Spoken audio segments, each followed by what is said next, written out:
Oi, kau! Come with me. This is where our adventure begins.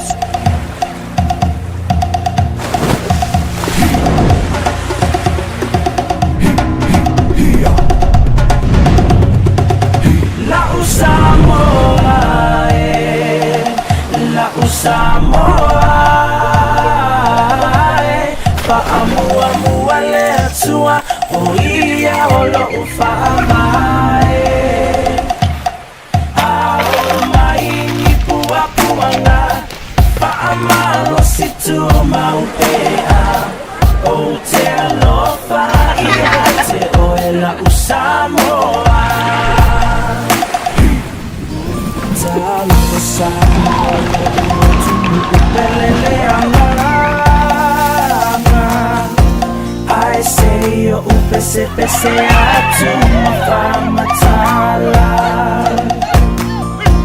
Wauta fiele mafaya upuna famatala Uamubeta sifo ioe ile Pacifica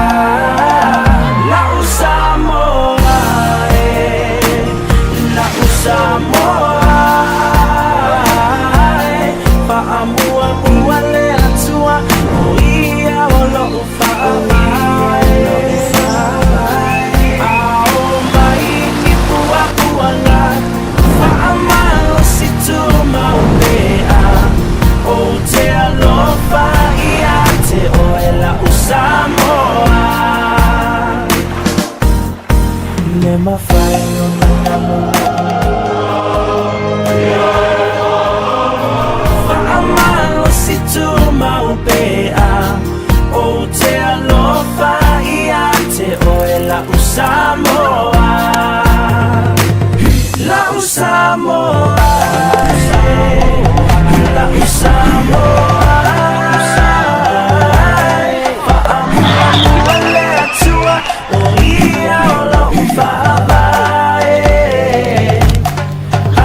You call it paradise, we call it home. This is Samoa. La Samoa.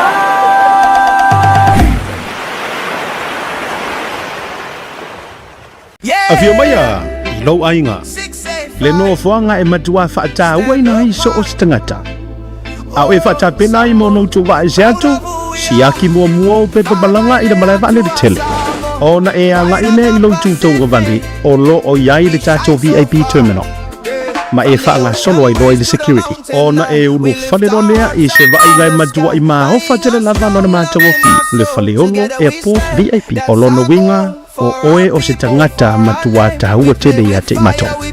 E te se e le malu o te tonu o mātou potu whaatari ma mai moa I ata ti whanga whaafiafianga ma so o se porokalame I a mātou wala ata ese ese. O au mea inu uma matau mawha Samoa ese ese mo re taimi mua e te tau nuu mai ai e le eiso na te tongi a o whaatari ai lau whai malanga ese atu. O nei whamarianga uma e te maua I le na o le se lau sa furu lima ta la mo tangata mātutua. Ai lua so mara lima ta la mo whanau I lalo sa furu lima tausanga. E paulawa le mea te whaia o le te tongi online o na whaali leo lauri City I le taimi e te taunu wai. E te whaonga ina so o landa se vahengo le VIP I le pito I lunga po le pito I lana. Mo au whanotanga, Zoom, ia po ni mahalo longa popua o ta pena I lau whai ngamla. E sili lava lau ainga monu. Le Whanaiolo Airport VIP ko. We will not hide. Famalosi keep the flame alive. Samo strong we will survive. Yes, it's safe. There is no better way to support the 685 than to buy locally sourced goods. Here at Tassie Market, owned and operated by Samoans for the Pacific.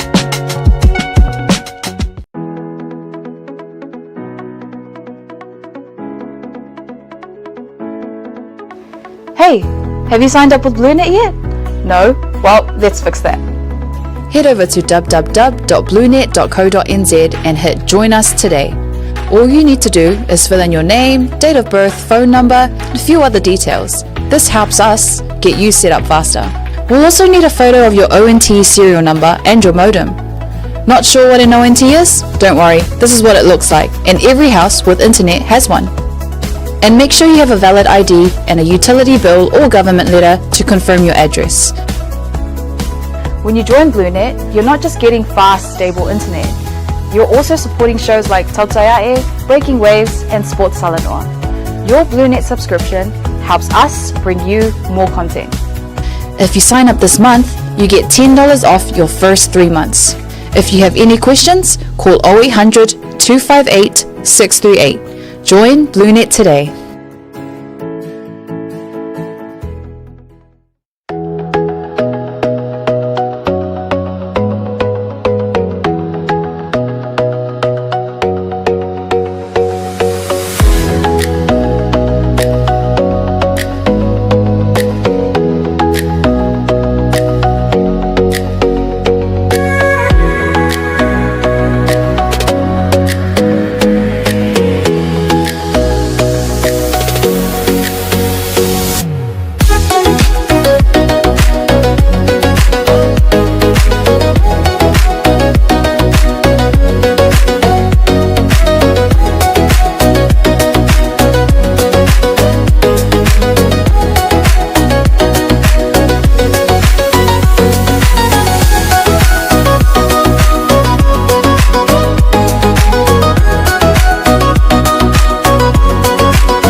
Soi fu manuia malalangi ma. O lo ingo o matai a leota sinau mea tau whao. O a ua lawyer Samoa I nail mato officer o le WT Compensation Lawyers. Mātou te whasoswani tangata wa whaina mai ta avale, whalewhenga luenga na superannuation claims. O le manulau ti o le mātou au-aunanga ina ia avele mātou ofisa e whai ma whasoswani I tangata uma o le Pasifika. ICR awa e tā ua e le mātou ofisa tangata o le Pasifika. A whai o ese tangata e mana o mia se whasoswani, wala au mai tato ofisa nei Prispeni Australia le ofitu, tolu iwa lua wha iwa lima whawha.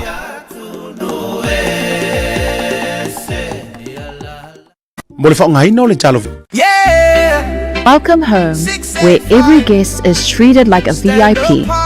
As you get ready for your departure, begin your journey at the main terminal check-in.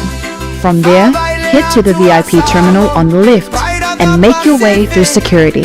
Then, step into a space that feels refreshingly different, modern, newly upgraded and designed with you in mind. At Paleolo Airport, VIP isn't exclusive, it means everyone matters. Relax in a calm, air-conditioned lounge, catch up on cable TV, or simply unwind in a quiet, comfortable setting. As you wait for your flight, enjoy your first round of drinks and a selection of delicious Samoan cuisine on us. For just 115 tala for adults and 25 tala for children under 12, you can elevate your entire airport experience. Simply book online and present your receipt upon arrival. The VIP lounge at Paleolo Airport offers both downstairs and upstairs spaces, giving you the freedom to relax your way. Whether you're sending final emails, joining a Zoom call, or just seeking a moment of comfort before takeoff, this is your place. Talo falava and welcome. Keep the flame alive. Samo strong, we will survive. Yes, 685. SMI Hardware is proud to be Samoa's leading provider of high-quality steel, metal, and roofing solutions. Colors inspired by the heart of Samoa, from the deep blues of our ocean to the warm natural tones of our fala and tapa.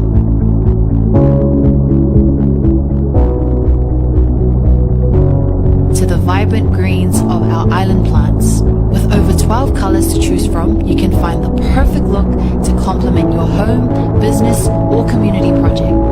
Built to handle the sun, soap, and storms strength you can rely on for years. For durability and for style, SMI Hardware is your number one choice.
Wa mo kwa yo fia ringa ko la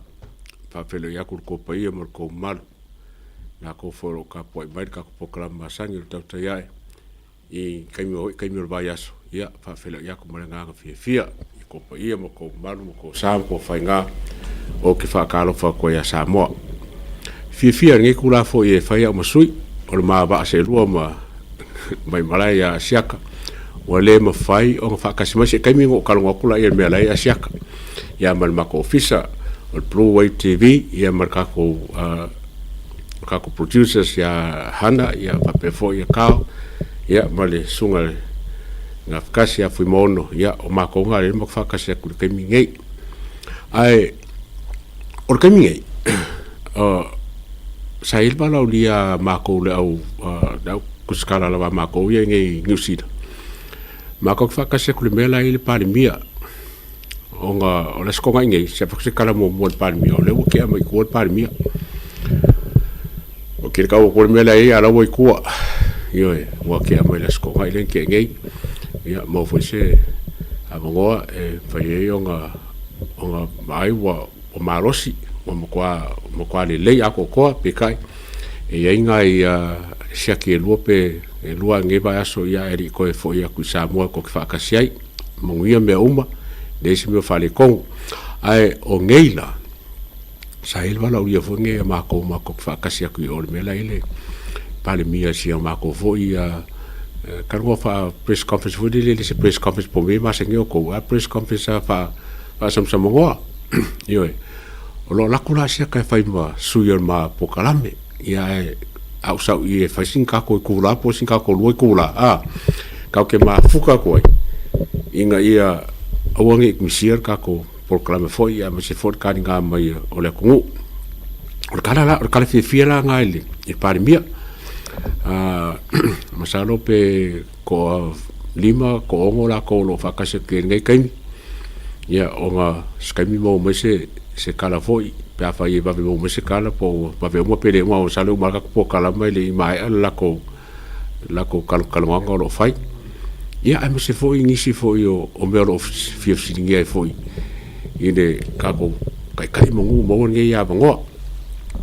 ole o fengi o vai aso le o fengi o masinga fo le fai kako mo ko pan mingi foi mo fongo pan mingi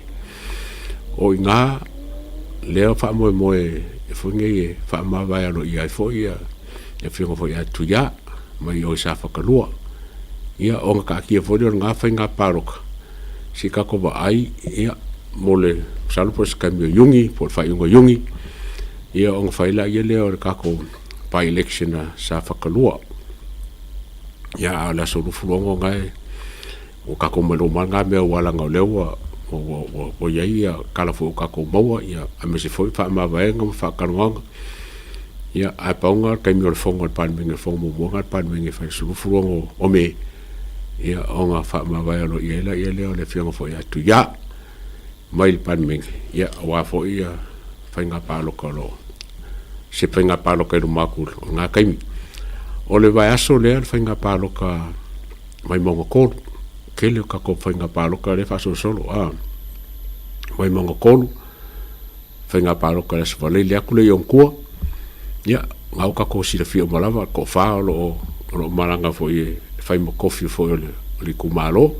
o kikino ko ngele o sa fai fo sia kama se vei fo le ai me se le ko le cha pipi ia male ko le fast ia walanga ile ngi ko le sap ia mangai ko fo yo la ko kas o ke va ya kula ile e fo ngele se vei le fo ringa me o mo lunga lava ia finga ngalo le kumalo ia ka yo li seu fiti kusa mal fasu kas pasenge ole mai ka wa ole fua onga fodinga mai masalo pe kai kusa pe o le kiki a le fainga palo ka vai mon ko lu mele ngai ka wai lo inga le e fua le se veile le fa fe lo se ka ka palo olo interesting ole piko mai ia po ala tamai a lu sulu iba pasenge kusa male la ko foi lo finga winga ia le finga ngele finga palo kala vai mo onga piko mela ia le o lo timu ia lu fukas pasenge a fa kulanga ia palo kai pasenge ia kusa a fe fikse lau kai ori seu a fe lo se lau ia po ala tamai iva se lau lo ke muia ai fa se lau ia fonge ia sapon ale HPP no inga iva pasenge ia le HPP ia la ka ko baila wala nga opposing ia se fulu sulim pasenge il maulunga nunga por maulunga foi lalo por sa foi lalo no inga ile kaunga kelese se va o mengi vanga ngala o ese me kele la ba ngo kupu mai ia onga ile se suinga kelele on ka upule i ka ko finga palo ka ma pausia wo ia ai ka sia ia manga ia finga palo ko fo ia mar kula me fo se ka ko sui mai ngai mai mongko a me fo fa mo o sa faka inga ia fa ka ngu inga ia le finga palo ko pe fo alo ke ka ko ngu o vai a kule ka nga le ka pule le e keisa asiaka na ka ko ole le keisa asiaka onga lo ke vai a kusa au mai e se sui mai le Radio Samoa e do ako ko nga o mai o le la ke fia ka ro inga le keisle inga ia ko mala le e kusa i mar fam kalanga o le mai o le fam singonga Samoa o lo ka sanga ia e lo ia a fongia alo ngali ile mai Australia so ke fia ka ngo lo ngali a lo ngali le mai Australia la lo ia le msio o lo ka sanga ia wa ngele nga kula ye sa ka sanga fa pe e fa le nga inga ia kangia asia ka le nga wa le la ko nga o skyling nga le lo ia la ko ia malanga ba ai I finga wingo le keisle o la finga o kongi fa fole le keisle I long fa mo e le ese maru si anga fa kula fongo em fa ye onga fail fa singonga le ia ka koma faula kula le langa sawanga ele ese maru si anga fa kula fongo a kongo wala nga lengo ba ile I fonga ke finga ngalo o le misio ingai masinga wa kia ingo wa south case le runga fa pe fo le ere kakau on fa se case on o kangi le la kui fafo ia malesi mea e mga mia le yo asia kai Samoa a kongula ngale sa wela nga fingau le wala nga lelo amia le ia funga nge mafu anga fingau aranga ngomai kaunga o langa fingau nga ngai kalwai o longa lo fingau elese te marusi anga farkula fongo e faile case le Samoa o ngai la le apenga wela nga submission nga o le la ko ngai ia funga ngai ile loia ale kula ka ko leo ma loia fo ia asiaka ia mangele leonge sua e kalila ele submission la ale misio le fange le fingaunga la le misio le wabako longa la so coffee e kakau o ngakari ai ia le loia ale leo loia asiaka inga ia ile mka ile mele wa mai e loia ale ngari le mai Australia o kami ngai o le ngari le Australia la vai Australia ku samale mo wa ku fa mo la vai Australia le ngari ile a ngara nga ko Australia mo ia ile fe ku nga inga al fam singonga em fa inga oi ngoi Australia ta ko ile fe ku nga inga ma dia fam singonga la e Australia la kami ngai ai o fingonga la ka ko ia le lo ya asiaka le e kaun kali la skofi kaun kali il fingonga le ale misio a ko ai mal supporting al fingonga e fai aku fafole mon maua asiaka ia o menga lenga kipi a ko ala vale e lipoki nga mai fa pe fole le wa o mga mi lo ya le funga ke lo ya le melo le fai aku mon maulunga le sum o le mele o sum o le vanga kalongo inga kaminga amakainga nga faili kaislia mai sa foringa mer kaminga abel morianga sa okay fa sum ia man ko fo ile fa penga paulo se kais wai foi kami wa pia asia kai lungole o le sum ia onga fa singa fo kia ile kapu ya sam ele o se me foula le fo ie fa singa ia ne ka ulama ko ngai mangi se fam singa sa faile e keisi sa fa fo lunga so mi ngu sila ai mai ka fo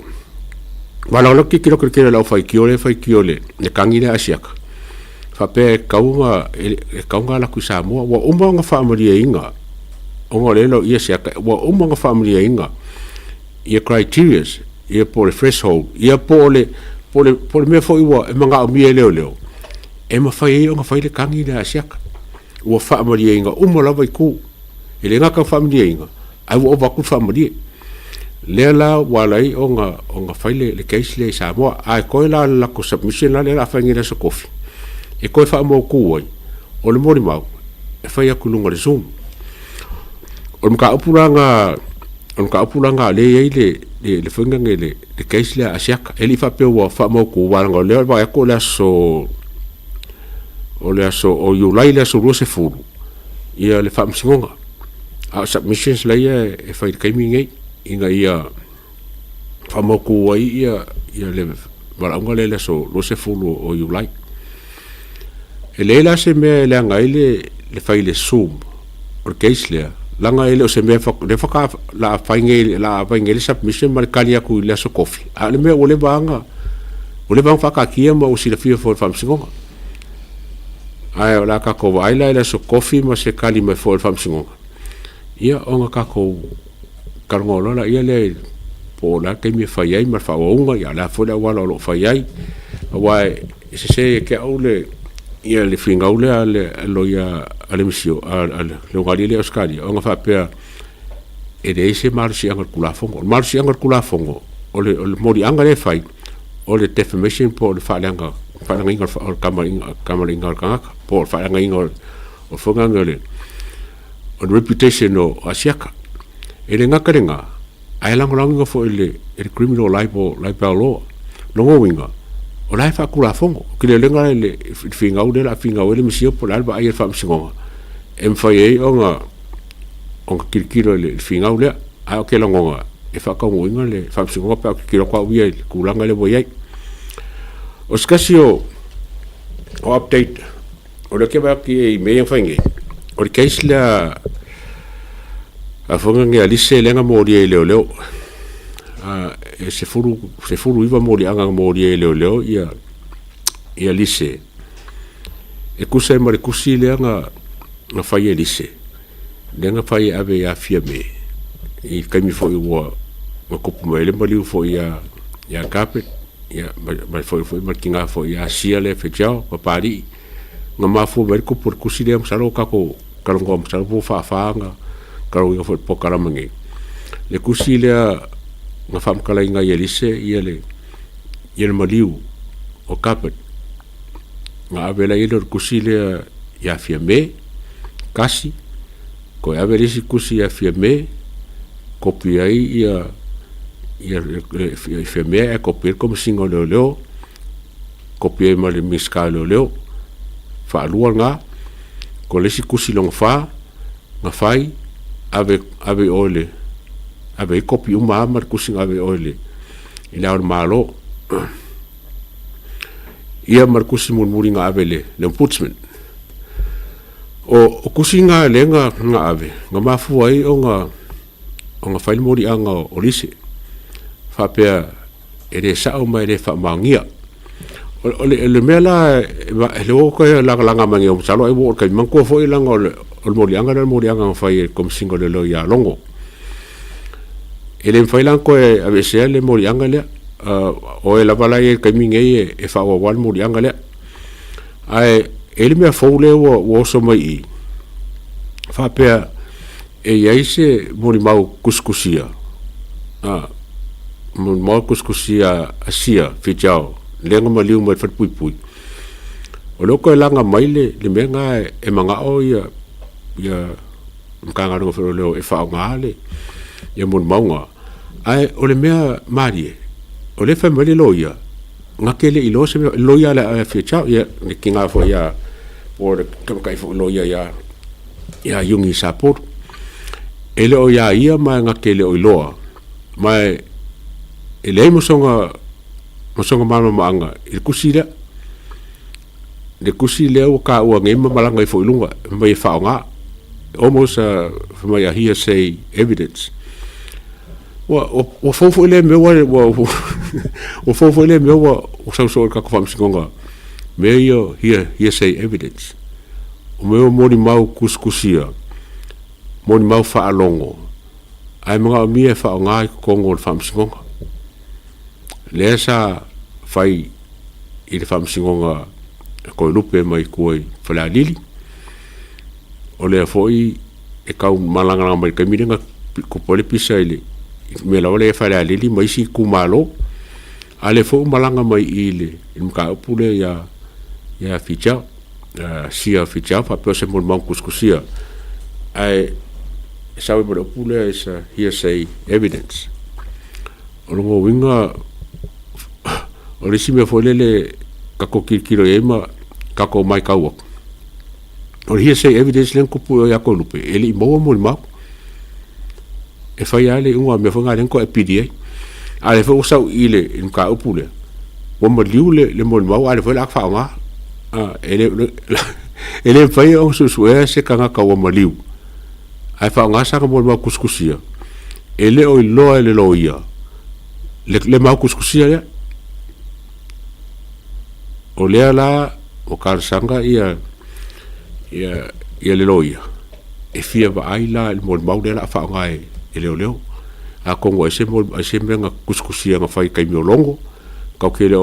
mo ki ngole le po le ase po fenga o so mai pra ka mi fai le mo kuskusia le uma punga ngai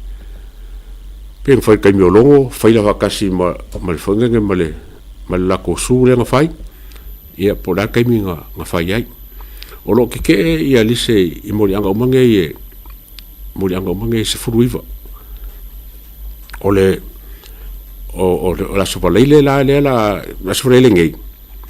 ia ole e kau foringa mai le la kalongo ngai le ka upule ia ma fai esa business foi ia makulanga wale a fongi fam singonga le so ya november le foringa mai le la kwa ku ile fam singonga le o le mai ka o ngai ia le skasio mei nga faida so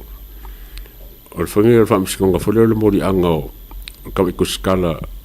skala le observer ia surumanga ia Manaui Forasa Saro Forasa wa ia Forasa surumanga ia Manaui Forasa ile e trespass ia porsoria foi o le whanguar parimia kai minga o e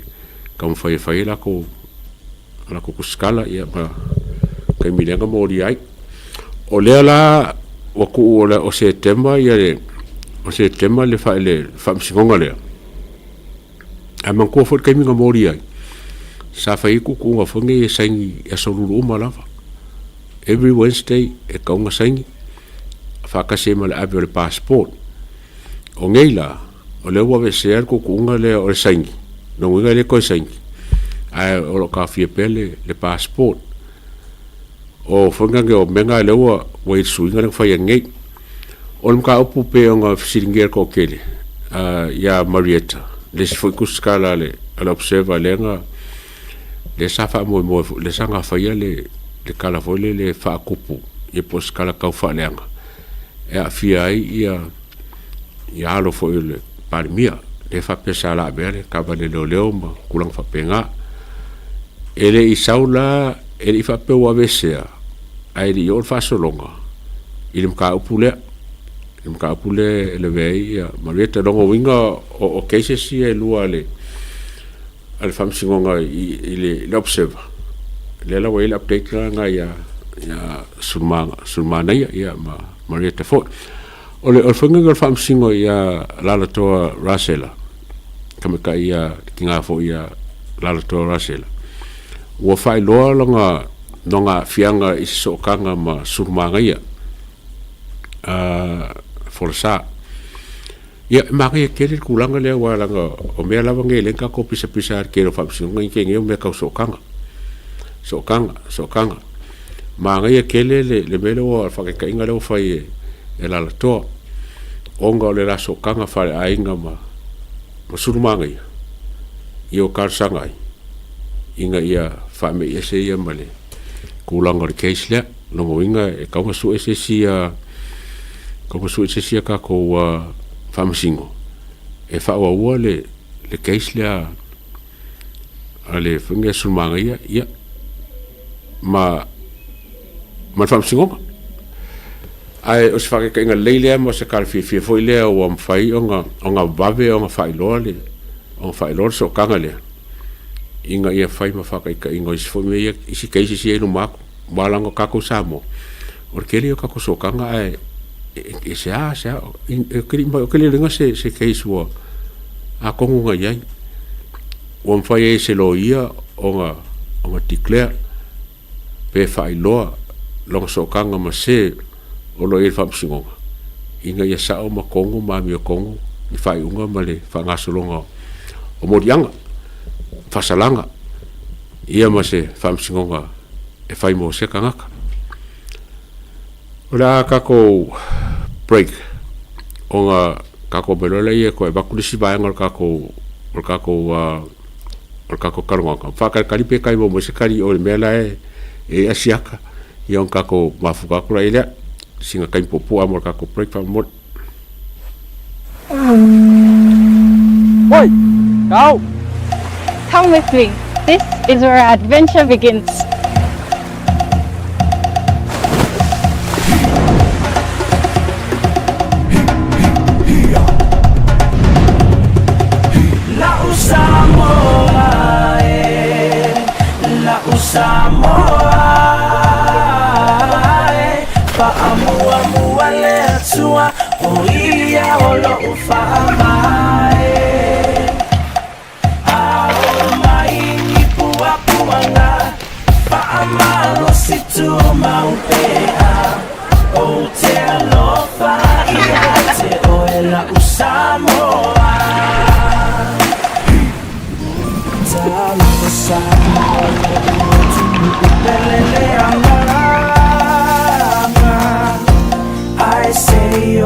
Pese atu mafamatala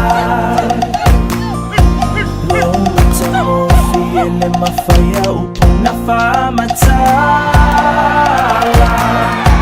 Uanu bereta sifo ioe ile Pacifica La Usamoa La Usamoa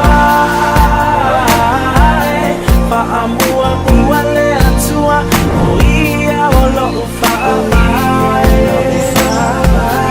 Aomai ipua puanga Faamalo situma upea O te alofa iate oela Usamoa Le mafai o nanamu Faamalo situma upea O te alofa iate oela Usamoa La Usamoa La Usamoa Faamalo atua o ia ola ufabae Ao mai ni pua puanga Faamalo situma upea O te alofa iate You call it paradise, we call it home. This is Samoa. La Usamoa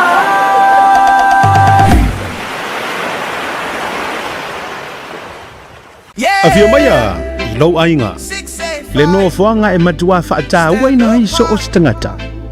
Au e whaata pena I mono tu wa e seatu, siaki mua mua o pepa balanga I le malaiwa le tele. Ona e anga ine I lau tūtau wavani o lo o iai le tato VIP terminal. Ma e whaanga solo ai loa I le security. Ona e ulu whalero lea I se wa I lai matua I maa hofa tele lava no na mātou o fi. Le whaleolo airport VIP. O lono winga o oe o se tangata matua tahua tele ia te matou. E te se e I le malu o te tonu o matou potu whaatalitali. Ma mai moa I ata ti whanga whaafiafianga ma so o se porukalame I a matou wala ata ese ese. O au mea inu uma matau mawha Samoa ese ese mo re taimi mua e te tau nuu mai ai. E le aiso na te tomi a o whaatalitali ai lau whai malanga ese atu. O nei whamarianga uma e te maua I le na o le se lau sa furu lima ta la mo tangata mātutua. Ai lua so mara lima ta la mo whanau I lalo sa furu lima watu sang. E paulawa le mea e te whaia o le te tongi online o na whaali leo lau City I le taimi e te taunu ai. E te whaonga ina so o lava se whaenga o le VIP I le pito I lunga po le pito I lana. Mo au whanotanga, Zoom, ia po ni mahalo longa papua o ta pena I lau whainga amlanga. E sili lava lau ainga monu. Le Whanaiolo Airport VIP ko. We will not hide. Famalosi keep the flame alive. Samo strong we will survive. Yes, it's safe. There is no better way to support the 685 than to buy locally sourced goods. Here at Tassy Market, owned and operated by Samoans for the Pacific. Ia, fia koe whakasi mō kō ngai kaimi whaua wingo le kako kanoanga mara kako pokalam ingisi mo ka upu e mwhai o ngā awaku ngai kaimi mō ko sisira fōi mara ko mai mō mai o skasi o akako epe mga upu ia kau whamasingonga o skasi o mga upu leo lo o kako karipea o whamasingonga lea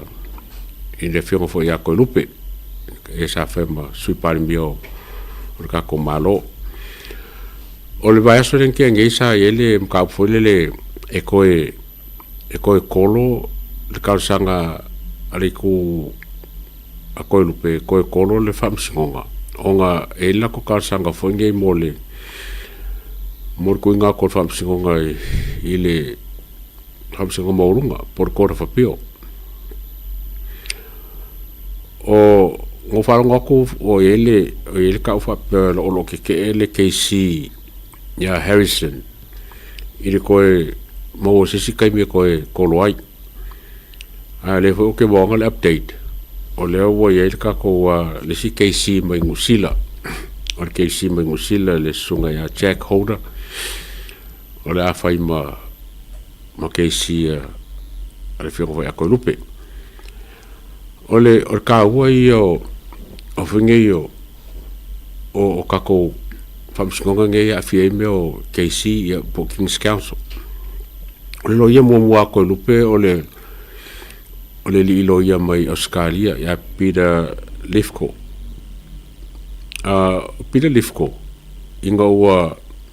avea malo ia o ia whinga len karsanga inga koe koro inga le o le asol whamsingonga. E mau ako ke kikiraku sa whai malo ia kuila epa e le lua whelua sifuru pa lua whelua fulkasi sa whai fwoi malo ia a whinga ia ale cha pipi I kuranga whamsingonga i ngā whui mai kaimi. Ai lea ua o koe sau koe whai whamsingonga malo ia koe lupe. Ai o langa whaukuanga whauringa mai le manguia. Ia langa whaukuanga le nga whai e sembe le nga mga oi ia whira koe lupe whai e sembe le kausoso mai malo ia le ai mo alok kikirongi o le lo ia li cha pipi o le ala wa vese lo yeranga la langa ngale o ko ka fai kalsanga le ko kolo se ia baku le lo ia le mangi usila ya le songa le ya Jack Holder o se lo ia mo kwa anga ba ala la ki kira ku le history lo ia ma cases ya me se foi ia fainga ka o ngisio o mesa ia faia e kalfenga le ia ma le case le ko lupe onga aka ko kikiro ngai le lo ia le Harrison o mo kwa lo ia fo ai o ia fo King's Council le lo la ku I a fa pela o ko inga quality nga le la sa fa mai le fa masingo e ka kaula o ngai fo King's Council e kalongor nganga le mai menga o fifia kikiro o whaanga ia Jack Holder o se lo ia King's Council ma kwa le keli o ke le fiakula fa pe alenga malo ele ko rupe o lo ke fa ya ko le ala me kupu mai ko nga fi ngongongi pe fa inga pe malo o fikaui fola fikaui nganga fikaui le mo lunga o le kulanga e finga wai ko inga cases fa pingai ya Garcia wala nga lo ke o lo ke lo inga melo ku e kaiminge ya ko wai ko inga fa sa foi era ku skala al kulanga ngale wo yai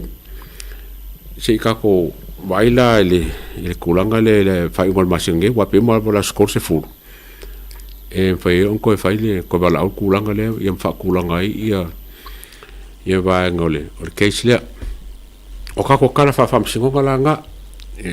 me o ku kaminge si o mai le so ai o ki fia ka ngola vele im ka pu menge yo ka ko pro keki fa ale ku malo onga karulava onga fai ia ka ko pro keki ole vai ole fa onga anga kangaka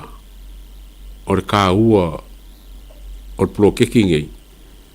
mar fa kulanga em fai ei onga manguia kangaka ma ainga ngo mentioning okay ringa por fa karanga po ala kamai le sa ofisile ya po ala kamai ya le suila vai monga le ka fa dori vai monga le ka mo po saungi faingi me o seminar ya po ngi workshop e ma fai o e kangaka le kumalo ma ainga o ngai loa whaonga poro keki oro kongo kumalo e ka ua kere masalo la waya ku isi kumalo le ke baki pe la whakankari o maile ne fongo whawae e kufa mai mea ma whaaru me la ia la kou ai o whaalongorongo leile i whainga poro keki maile amakanga ke masalo me whainga ai kongo le o whainga o le whawae o poro keki e mawhai a inga makanga kalo mafofau se kamau a inga kupu mai me whakekainga la whai whakekainga a whapea o leo mga o ia la inga whai se lako lafu moa wange fo le whonga mai la kungu e fai la fumo e manga e se lau mo ia fai mala fua se lau pua e ka kaula onga fai se plan po submission ka o submission po plan for project plan inga ia fai un ki fong fa vai e ma fai la ainga uma fai me nga po dala ko nga pro ke fai me nga onga ave lore o fong fa vai kilo ye inga ia fai nga la ko pasi e la ko fongo le kau wa makari a fai le mele e kau fonga su markau inga ia fai ngo fia il fong fa vai onga kalia malako approving le pro ke kida o kele ka ka fai mai ia lawo kele a me ala ainga kele me ala ainga a kongo ngisi ainga nge o lai lako plan le mo manga fai ai ele fa pe foi la ka ka mo lo fai mele ia kau ia o ka kau de fong fa vai o nga fai ngia lako workshop fai ngia lako seminar fai ngia o nga le fiafi e a oi a inga makanga ka le ngu o lai fia fai ngia lako poro ke ki fa ko anga pe fa ko anga kalo pe fa ko anga wangi ko inga fa ko anga vegetable se fai o ai ko inga poro ke ki o mangu e moa poa pako ko inga me fa penga inga ia pro ke ki ko ngor koko pro ke ki ko ngor o ringiu pro ke ki ko ngor fa okay o le ngai se fa ko kala wa ke lope lo va ko ser vai ka ku sa mor ko ngor koko a kasi ngei fa ko anga e ke fiu ko koko ele kai ele ka kai ka ko sa pala ia le fa ngor koko ngi ngusila ke lo fa ko koko sa mo a ke fa ko le fo ia ka or koko o ke lenga le lima e ka lenga fa i in malo i sa ka pola i fongol malo nga ai ka kau onga ka ko kilo il pro ke kiler ko ngor koko war koko pe fiku baru ka sanga wa makanga nga fu ba ngi si koko ai ko ke fiue sa palai i ang usila le fare sukalaki e mai koko ele ve ka ko sa palai al ka ko fakamala i koko ka ko fakamala i koko ele fai fo i koko le i sa va i la inga sa funga si ainga si bange fo i ele sa fa ba ai sa la ko fo yelm ka pu le or koko e mai nge ya ele funga ele ngi usila ele fai fo inga la ko ya witika ele ma fai sa mo o sa palai witika i ko inga container koko fai sukala ki ngi usila ele fai ai ese ka ko fa kamala il koko pe ya mele fai ka koko sa mo ngar koko al koko makau e ku i fai koko sa mo le fai nga sa palai amerika australia ngusila ma kukuila esa e fai export fa koko sa mo ai le kai onga le ma keki or koko fai sukalaki ngai ka usanga wo ke asa sa mau e malo skasio wo vai ai me ke ngusila ma vai kampangilia le witika lo i Wellingkongi ine mela le or koko e maila i fiki ma Vanuatu ma ola ma ke kalango ye polar ko inga kele ai pe lo ke be fol koko pe fa pe e foi nga mai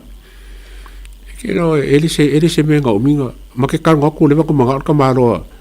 o le ko malo in container mai Pacific ai abu lo vai oi i ku Afrika mai ku oi i Amerika e mai koko onga ele me fai il Pacifica sa palai koko fai sukala ki ngi usila ai os kasio me ese le fonga ngir ka ua ka ko samo langa ese le koko fo e ila ko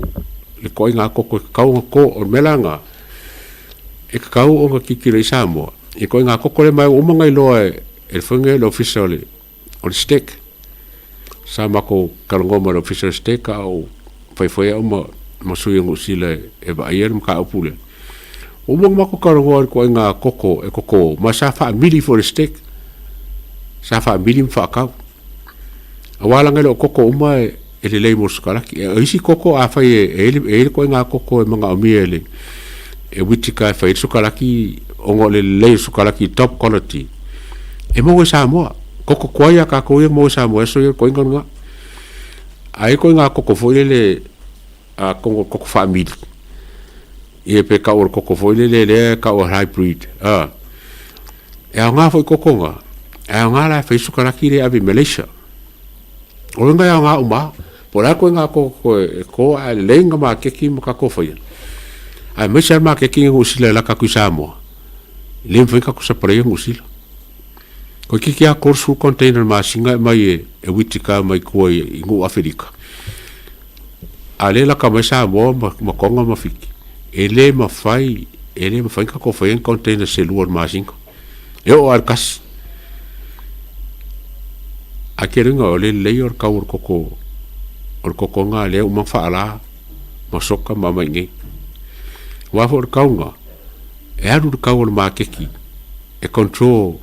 e kau o make ki o lalaki. A whai mai e kere kau negotiating pe ke kau whinga winga le kau o koko. O koko o le mea lawa lai mai e le make ki e whakau o koko. O ngā lawa. A whai mai e se fulka ra Amerika le kilo o ngā lawa. E le lei aku lor koko sa mole ku i ka koumu kam whai e sui kupe ai. Ai ngā paure mea le ngā whinga ngā le le whainga. E le se fa ma po sa mo. Le ku whakasi o koko. Ai mai se la lewe i pro keki a le kumalo i o whainge. Mo ka kau kumalo. O kor koko. Ka kau o kor koko. O le ola ma le ola ngā ma paunga e sili mauku ngā e lo le kalo whai. Se si lava koko a mi popo.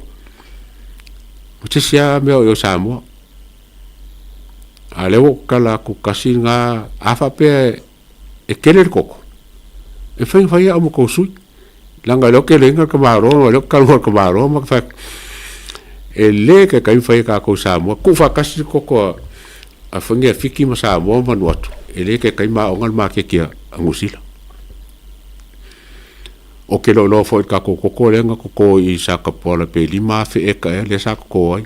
o ke le ropo ko nga ba nga koko sa koe koko mal vanilla mal popo mal ngiu ya me nga kaua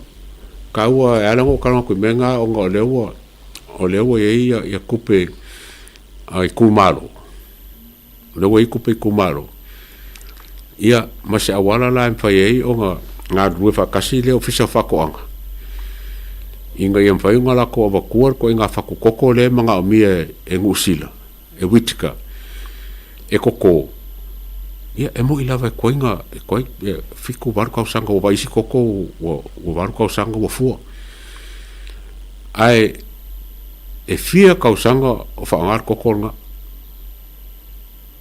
ia kia u lava la ia o se investment ia po se pro ke ki ka o kele o ka o nga i ka ko ka si o miso so ola a fa pe la se va ngo ke fia ma ke kier koko le samo ma ngi ngusila inga ia mo ki ngoa o ngi kupul mele ar koko kor karo fiu su e po fe ave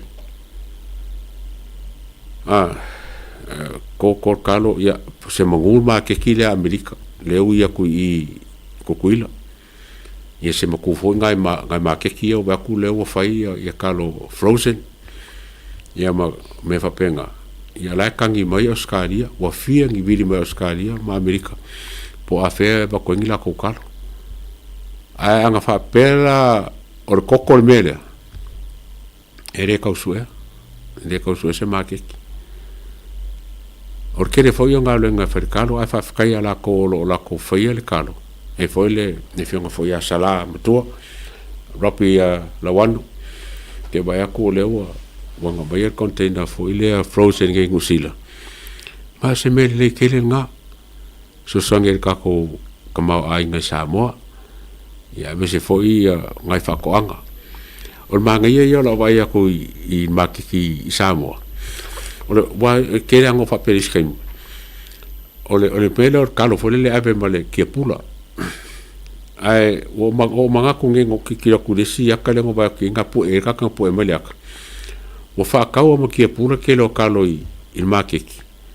o ngol ke ba ko le ke ngo ku la o fa ka kalo ave ku ila male ku me ka fa ka mo longo winga la wo le lava e da foi fa ko anga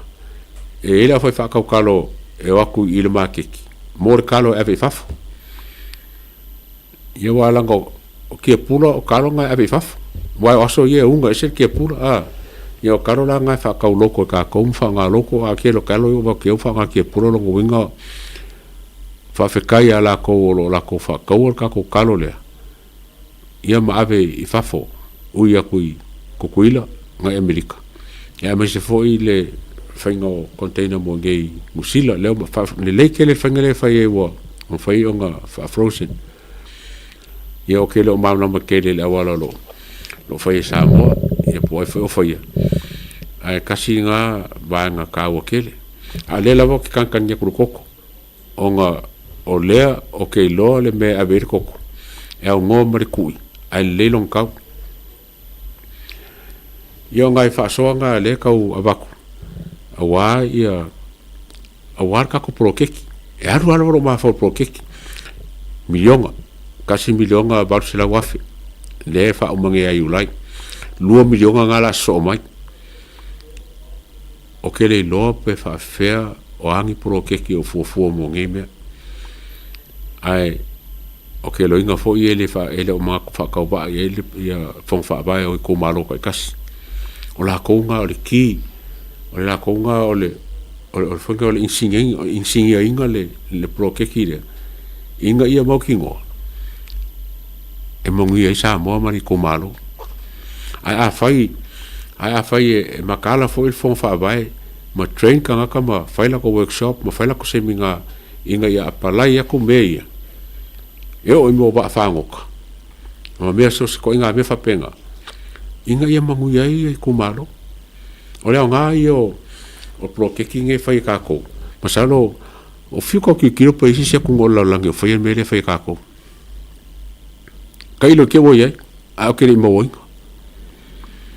ai o le nga ia mor kama ai a va ko su milionga ka milo ko sa mo ma ko le for kupenge ele sa faf e ka milo e sa mo ko ko nge tax fa nga ai nga keu ko fa nga sa mo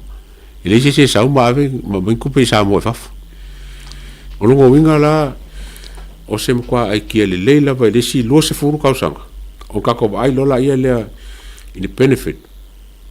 o le prokeki e fainge a fai pilionga ka milo ko Samoa ele sa faf o se mo kwa fa munganga le mo Samoa ka ko ki kilo nge ngisio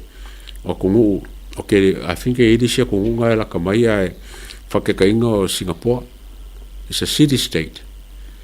on fai ala ko so se me ke ai wa fangange wa kaulanga ako on me fanga ka ko Samoa ele ka ko me pio ka kaulanga pia kaulanga e kumalo o ko fori kumalo mala ko kaulanga ko fula ko kumalo mala ko fori kupe kala kupe ko furi kumalo ma ko nga services e ngo mer ko mai pia a mai pia ia se vai nga foi mole mer ka ngo mo foi ka kaulanga me fa penga a me umalava manga mia e ka o mo umalava ko ngo kumalo o nga lunga le foi nga fai fon fa vai ma ai po a me fai fa fo vai po a me fai pia fai ko ngo kumalo inga e mangu ia ka mangu ia e kumalo mangu ia Samoa mo Samoa le penfiki mo penfiki ka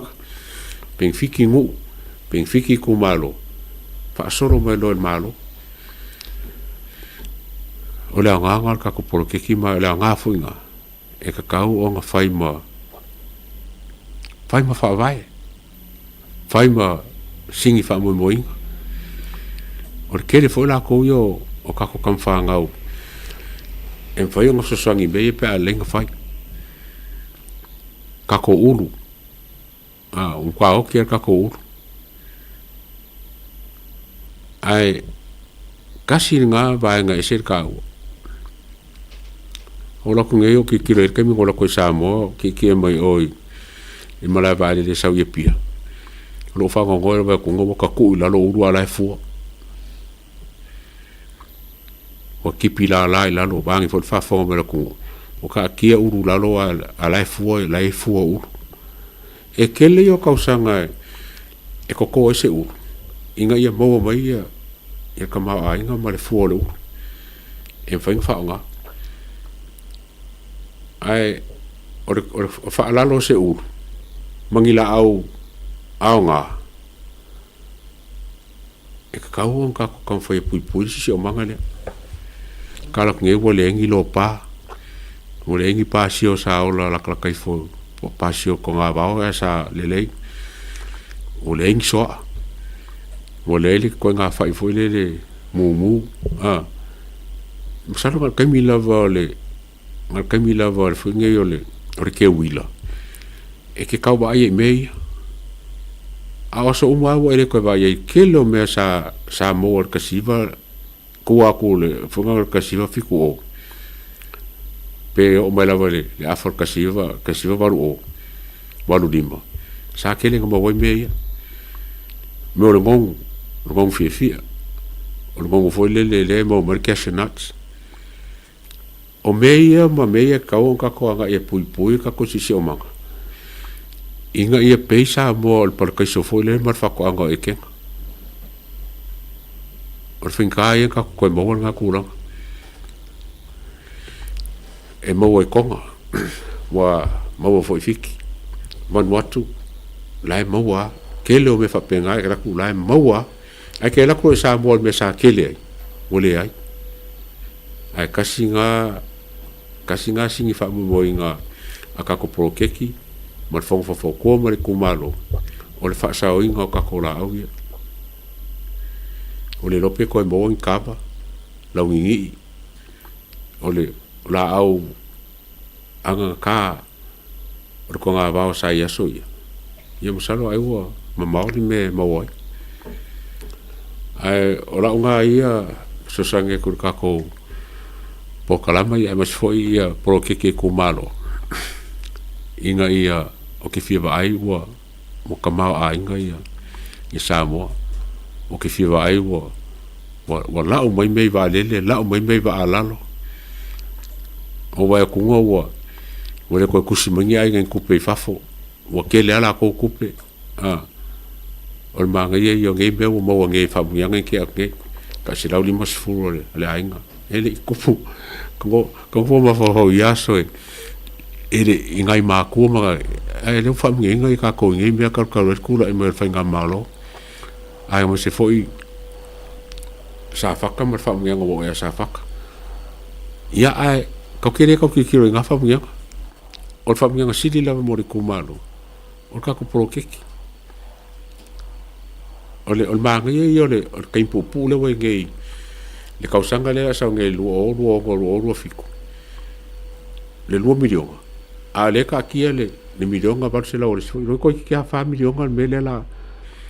la ka ko kam fai fa ngai kongo le o le lua kausanga o se me le kele au fa ka ki kiro fa pe ko kele le si ko maro ko le o me nga me fai muri ai ka ko nga i mo e fa nga kau ia e pro keki fa nga kau avango ia fa nga kau foi la ia me wo mo inga ia koe foi le mangu ia i kangaka koe foi le mangu ia i ngu umari ko malo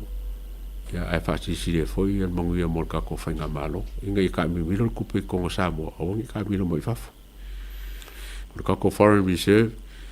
o le mo kwa le lava kupe ia ka ka ia ku fafu o ko foi ia Samoa o ko ke fa mai le se nga o ka ka ia fafu the foreign reserve ma kupe ia ka ka ia ku fafu le ko kiki 1.2 billion le lopo o kasi male 5 bilionga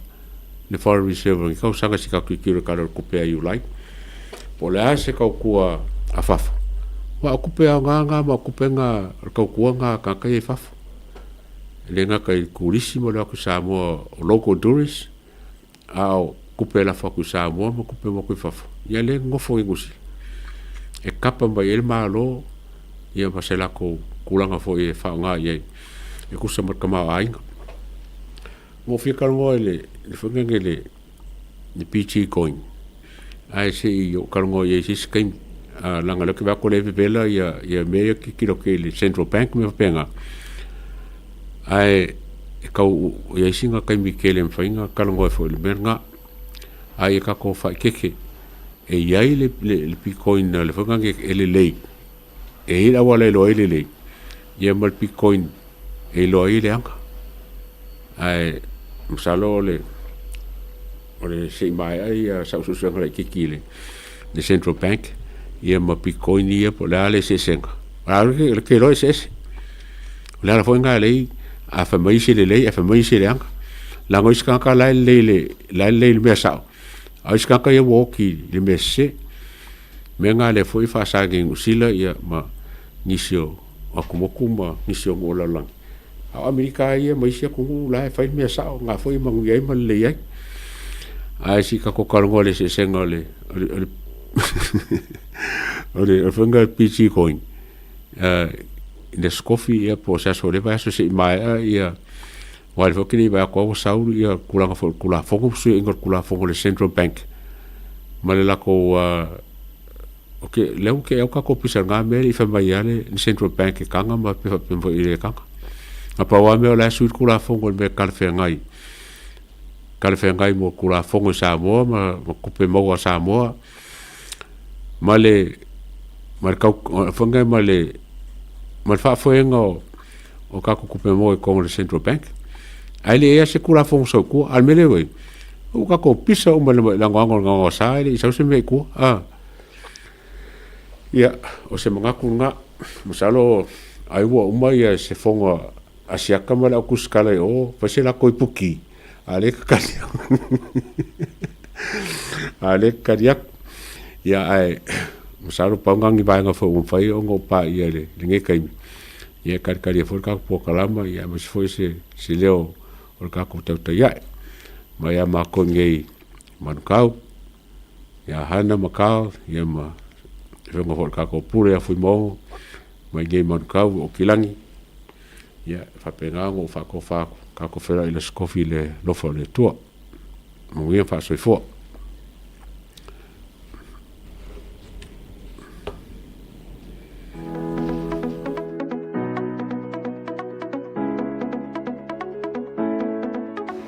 Hey, have you signed up with BlueNet yet? No? Well, let's fix that. Head over to www.bluenet.co.nz and hit Join Us today. All you need to do is fill in your name, date of birth, phone number, and a few other details. This helps us get you set up faster. We'll also need a photo of your ONT serial number and your modem. Not sure what an ONT is? Don't worry, this is what it looks like, and every house with internet has one. And make sure you have a valid ID and a utility bill or government letter to confirm your address. When you join BlueNet, you're not just getting fast, stable internet. You're also supporting shows like Tautaiae, Breaking Waves, and Sports Salanoa. Your BlueNet subscription helps us bring you more content. If you sign up this month, you get $10 off your first 3 months. If you have any questions, call 0800 258 638. Join BlueNet today.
soifua manuia malalangi ma. O lo ingo o matai a leota sinau mea tau whao. O ua lo ia Samoa I nei mato ofisa o le WT Compensation Lawyers. Mātou te fisosoani tangata o awhaina mai ta avale,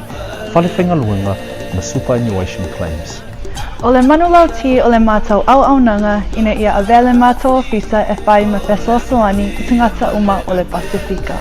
Aisea, awa e tā ua le mātou ofisa, tangata o le Pasifika. A whai o e se tangata e mana o mia se fisosoani, wala au mai tato ofisa nei Prispenias tāli el o fitu, tolu iwa lua whai wa lima whawha.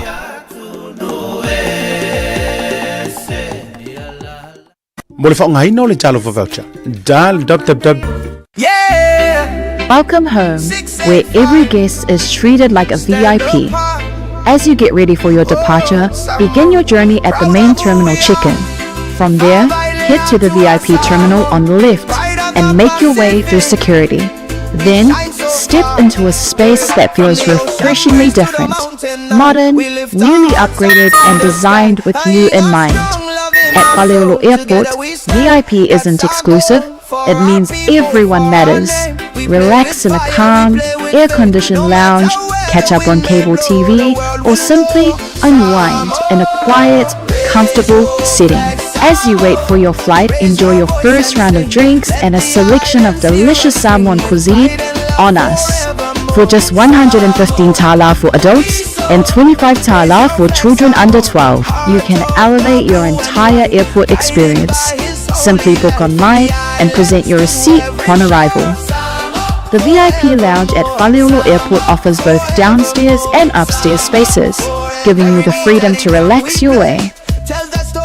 Whether you're sending final emails, joining a Zoom call, or just seeking a moment of comfort before takeoff, this is your place. Talo for lover and welcome. Keep the flame alive. Samoa strong, we will survive. Yes, 685. SMI Hardware is proud to be Samoa's leading provider of high-quality steel, metal, and roofing solutions. Colors inspired by the heart of Samoa, from the deep blues of our ocean to the warm natural tones of our fala and tapa.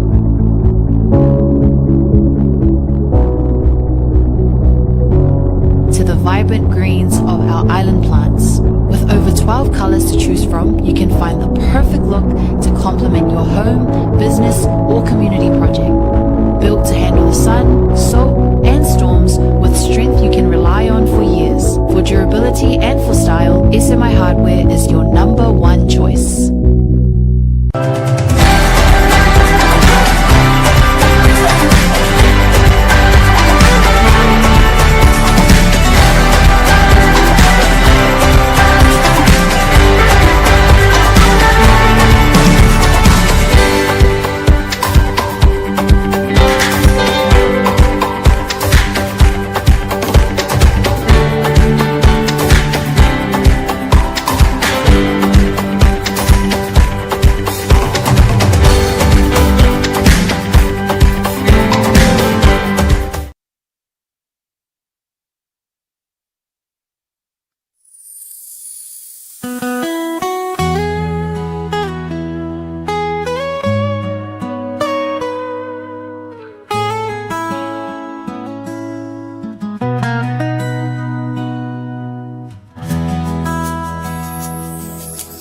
Tauto ya famane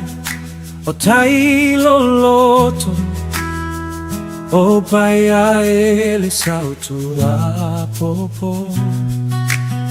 Samoa oe ole ala o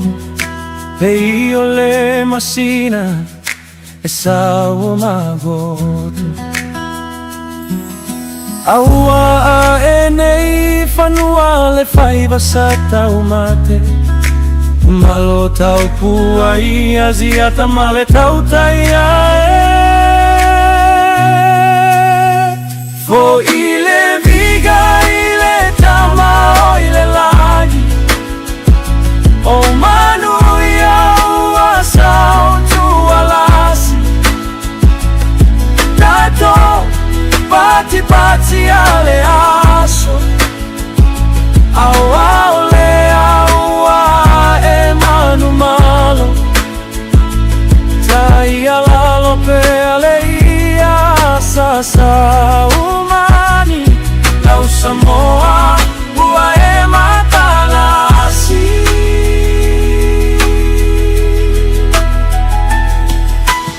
lauto faziat Pio vaoliko Talofa ua manu anu alutino Itala atagata Mafa matalalaga Aietele ifo ina e finalula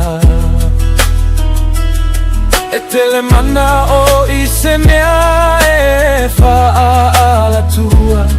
Ole ala lea ole manuia o lauta o tua Le tauta ia eina sa asa amaia Ua leo le leo ua matautia o faiga Ua elalaga mea le lea wale manuia Samoa eta to pati pati male fia fia Ia manuia o la asaga umala feaga ia Ile tautaia e male blue teve ua whawhetai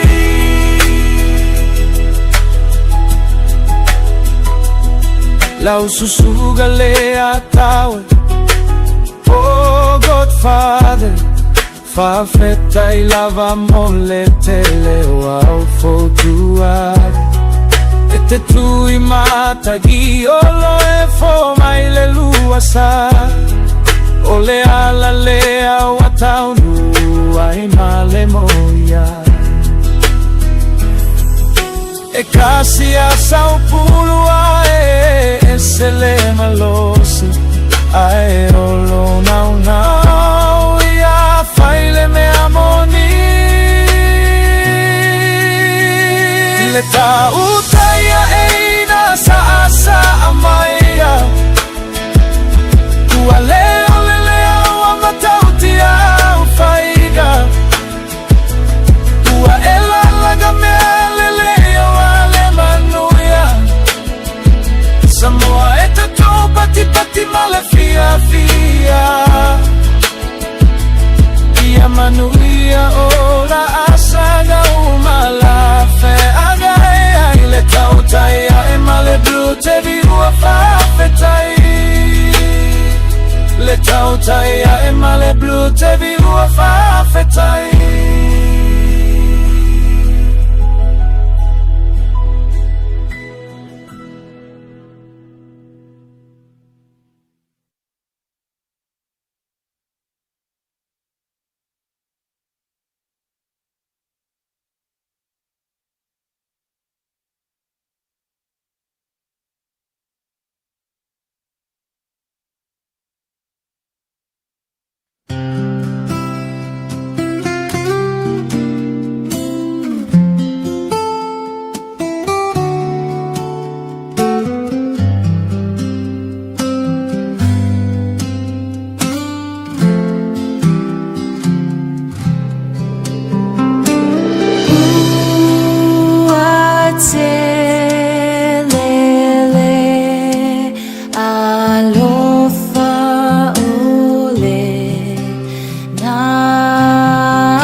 Nama